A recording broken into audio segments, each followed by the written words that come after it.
The Outlaws stared at the elderly lady in the pork pie hat.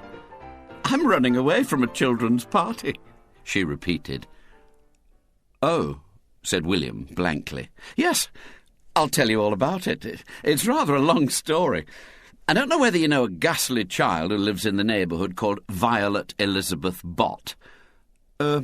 Well, yes," said William guardedly. "In a sort of way we do." "We've heard of her," said Henry, imitating William's caution. "I think we've seen her," said Ginger. "Once or twice," said Douglas. "I believe she lives somewhere near here, doesn't she?" said William, assuming the imbecile expression that he fondly imagined to denote wondering innocence. "Oh, yes, quite near. At the Hall," said the woman. "Well, I'm her mother's godmother, and that's how the whole thing begins. Aunt Jo, her mother calls me. I couldn't stand her even as a child. I haven't seen her for donkey's years. She's been pestering me to come and see her, and I've kept putting it off, but I happened to be passing through this part of the country, so I thought I'd take the bull by the horns and get it over. So I wrote and told her that I'd spend today with them. Actually, I'm on my way to Paris. I go to Paris once a year to get the cobwebs blown away. I arrived this afternoon, and I find that it's their revolting child's birthday, and they're having a party for it, and for me, I gather. A children's party, if you please, and, to add the final touch of horror, they're going to have those nauseating kissing games that made children's parties such a torture to me when I was a child. Well, I told myself that as I was her guest, I must go through with it noblesse oblige, and there's not to reason why, and the rest of it. And then, you know what? I suddenly realised that I couldn't. I just couldn't. The very thought of it turned my stomach and chilled my blood. I remembered that once, when I was a child, I'd run away from a children's party, and I decided to do it again. So I just sloped off, and here I am. William drew a deep breath. "Crikey," he said faintly. "And if you knew what that child was like, you wouldn't be surprised," said Aunt Jo. "We do," said William. "We aren't," said Ginger. "We'd rather die 1,000 deaths," said Henry. "We sloped off too, and here we are too," said Douglas. "What, you mean—" "We've run away from it too," said William. "It chilled our stomachs too." "Ha!" Aunt Jo's hearty laugh rang out. "So we're all in the same boat. Well, we must stick together. They'll probably send out a search party." She threw a swift glance round. "You haven't chosen a very good hiding place. I saw you from the path quite clearly." "We hadn't got to having a hiding place yet," said William with dignity. "We were just having a little talk about civilization. We froze all right, pretended to be tree trunks. You wouldn't have seen us if Douglas hadn't started yelling. Well, I'm not so sure about that. Anyway, we must find a better one, and—" "Oh!" She stopped abruptly. There was the sound of voices in the distance. Mrs. Bott's querulous voice rent the air. "Auntie Jo! Auntie Jo!" Then came a confused murmur of children's voices. "Heavens alive!" said Aunt Jo. "They're after us! Behind the log! Quick!" Nimbly she flung herself full length behind the log. The others followed. Craning his neck round the edge of the log, William watched a rabble of children, headed by Mrs. Bott, straggle along the path. Violet Elizabeth, dressed in a frilly lace-trimmed white party dress, brought up the rear. She looked sulky and aggrieved. "We can't start the party without her, that's flat," Mrs. Bott was saying. "And someone said they'd seen her come into the woods, so in the woods she must be. She must have gone for a little stroll and lost her way." "Want to play postman's knock?" shrilled Violet Elizabeth. All right, love, you shall, but we've got to find Auntie Jo first. We can't start the party without her. She might have tripped over something and broke her leg, or got caught up in a rabbit trap. She's close on 60, poor old dear. She'd be helpless in a rabbit trap. Helpless. "Want to play postman's knock? Want to play Give him the ring?" wailed Violet Elizabeth. The little procession straggled on. Aunt Jo popped up from behind the log. "The impertinence of the woman," she said. "Close on 60 indeed. I'm 69, 70 next month. Oh, The impertinence! And rabbit trap, indeed. I'd make short work of any rabbit trap, I can tell you. Now, come on. We'll get out of the woods and go somewhere else. Follow me. She strode on ahead of them, flourishing her umbrella. William felt slightly disconcerted at having the leadership taken out of his hands.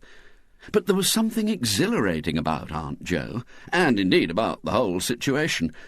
All feelings of guilt and apprehension dropped from the four of them as they followed the small, resolute figure. "Once we get out of the woods, we'll be all right," said Aunt Jo. "They'll never have the sense to start looking anywhere else. Set of blithering nitwits." But it wasn't so easy to get out of the woods. The search party had split up, and small boys and girls, singly or in couples, were searching the woods. Violet Elizabeth's wail, "Want to play postman's knock," seemed to rise up from all points of the compass at once. Over and over again, Aunt Jo and the four outlaws had to plunge into bushes or merge themselves hastily into the undergrowth just in time to escape detection. Aunt Jo's spirit seemed to rise higher and higher at each narrow escape. "Come on," she would say as she rallied her band, striding on before them, brandishing her umbrella. "Once more unto the breach!" Suddenly William stopped at the end of a path that led under thick overhanging trees. "This leads out of the woods," he said. "It's always boggy, especially when it's been raining, and it was raining last night. Your feet go squishing right into the mud, but I bet you don't mind a bit of mud." "Indeed I don't," said Aunt Jo. "Forward the light brigade!" The path led out of the woods onto the lane by the side of a house. Aunt Jo and the four scraped through the hedge that bordered the woods and stopped for a moment by the gate of the house. A large notice, "To Let," hung on it. "Listen," said Aunt Jo. The clamour was growing nearer, the voices upraised excitedly. Their pursuers had found their footmarks and were hot on their trail. Aunt Jo threw a glance up and down the lane. It held no possible place of concealment. "Quick, into the garden," she said, opening the gate. The outlaws followed her into the garden and looked round. It was a square, bare patch enclosed by a fence, without tree or shrub. "Caught like rats in a trap," groaned Aunt Jo. "With our days numbered and our doom sealed," said Douglas. But at that moment the door of the house opened, and a smart-looking woman came out, holding a key in her hand. "Oh, good," she said. "What a piece of luck. You've come to look over the house, haven't you? Well, I'll give you the key." And she handed the key to Aunt Jo. "Perhaps you'll kindly take it back to the house agents when you've finished. I promised to take it, but I'm catching a train, and I'll miss it if I don't make a dash for the bus now." She ran down to the gate. "It's a rotten house," she called as she vanished from sight, "but you may as well look over it now you've come." "Quick," said Aunt Jo. They scrambled into the house and slammed the door. "Saved," said Aunt Jo. "Saved by a hair's breadth. From the jaws of 1,000 deaths," said William. "They'll get to the end of the path and they'll not find us, and so they'll go home and have their rotten old party without us." He looked round at the empty, dust-laden hall and bare, uncarpeted staircase. "Gosh, we can have some jolly good games here. Better than any old postman's knock." He went into the back room and called, "Hey, this is a smashing room. It's got a cupboard all up one side and a great big fireplace that you can see the sky through the chimney. And, gosh, a rat's just run off into a hole. We could have a rat hunt here. Let's have a look at the other rooms." He went into the front room and returned almost immediately looking pale and horror-stricken. "They're coming," he said. "They're coming in through the gate, all of them. Gosh, they'll look through the windows and see us." "Upstairs! Come on, quick," said Aunt Jo. "Out of their range of vision. Come along! On, Stanley, on! Charge, Chester, charge!" They plunged upstairs to a landing, up another flight of stairs to another landing, up a narrow ladder set against an open trap-door, into a low-ceilinged attic with a small dormer window overlooking the front garden. The attic had evidently been used for storing purposes. Rows of apples in various stages of decay lay on slatted shelves along the wall.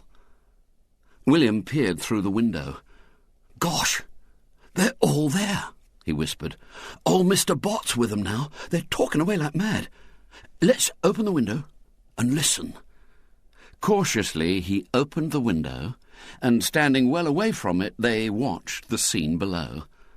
Violet Elizabeth's party now filled the small front garden. Its members wandered from window to window, looking into the empty rooms. Frankie Parsons was trying, ineffectually, to climb a piece of trellis. Carolina Jones was pricking blisters of paint with her thumbnail on one of the window frames. Mr. Bott, tired of waiting for them at home, had tracked them down to the empty house, and Mrs. Bott was explaining the situation to him. "She's been set on by 4 great men, Botty," she was saying tearfully, and dragged into this house." "How do you know she has?" said Mr. Bott. "Well, we found the footmarks along that muddy path. Her footmarks and the footmarks of the 4 great men that was dragging her along." Mr. Bott considered this for a moment or two. Then, "How do you know they were her footmarks?" "Her boots, Botty. She has 'em made special, with pointed toes. She used to wear 'em like that when she was a girl, and she still has 'em made that way. And we saw the marks of 'em, plain as plain, together with the marks of them 4 great men that were dragging of her away into this house." "How do you know they dragged her into this house?" said Mr. Bott. "Well, you could see their muddy footmarks on the concrete path going up to the front door. Look at 'em, Botty, look at 'em. There's her boots with the pointed toes, and there's the footmarks of them 4 great men dragging her along." "Want to play postman's knock?" demanded Violet Elizabeth shrilly. "Want to play it now?" "Oh, they'll have made away with her by now, like as not," wailed Mrs. Bott. "Oh, Botty, go fetch the police, quick." "Sounds a funny tale to me," said Mr. Bott. "I want my tea," said Frankie Parsons dolefully. "I want my tea," chorused the other guests. "Violet Elizabeth said there was jelly and cream cakes and sandwiches and fruit salad," said Frankie Parsons. "I want jelly and cream cakes and sandwiches and fruit salad. Want jelly and cream cakes and sandwiches and fruit salad," wailed the chorus. "I want to play those games," wailed Violet Elizabeth. She looked around her, crazed with frustration. She opened her mouth again. "If we don't, I'll scream and I'll scream and I'll scream till I'm sick. Break a window, Botty, break a window." And Violet Elizabeth, extending her mouth even wider, emitted her ultimate threat. "I can."